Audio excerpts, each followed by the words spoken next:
അപ്പോൾ ഗൈസ് ഇതാണ് അയ്യപ്പൻകോയിൽ ഹാങ്ങിങ് ബ്രിഡ്ജ്.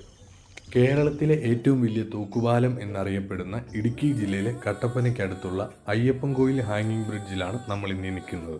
നമ്മുടെ ഇടുക്കി ഡാമിൽ നിന്നും പുറന്തള്ളപ്പെടുന്ന വെള്ളമാണ് നമ്മളിത് ഈ കാണുന്നത്. ഏകദേശം 200 മീറ്ററാണ് ഈ ഒരു പാലത്തിന്റെ നീളം വരുന്നത്.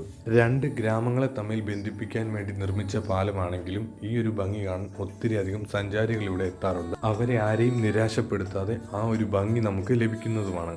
ഈ കാണുന്ന വള്ളത്തേൽ നമുക്ക് യാത്രയും ചെയ്യാവുന്നതാണ്. കൂടാതെ അയ്യപ്പൻകോവിൽ അമ്പലത്തിലേക്കും നമ്മൾ ഇവർ ഈ വള്ളത്തിൽ കൊണ്ടുപോകുന്നതാണ്. ഇവിടെ നമുക്ക് ഒത്തിരി അധികം മീൻ പിടിക്കുന്ന ചേട്ടന്മാരെയും കാണാൻ പറ്റും. ഡാമിൽ നിന്നും തള്ളപ്പെടുന്ന വെള്ളമായതുകൊണ്ട് ഒത്തിരി അധികം വലിപ്പമുള്ള മീനുകളെ കിട്ടിയിട്ടുണ്ടെന്നാണ് ഇവർ നമ്മളോട് പറഞ്ഞത്. കാണുന്നത് പോലല്ല, ഈ ഒരു പാലത്തിന് നല്ല ഹൈറ്റും ഉണ്ടായിരുന്നു. ഇതിലൂടെ നടക്കുന്നതിലൂടെ ആ കമ്പികൾ അനങ്ങുന്ന സൗണ്ട് നമുക്ക് ചെറിയൊരു പേടിയും ഉണ്ടാക്കുന്നതാണ്.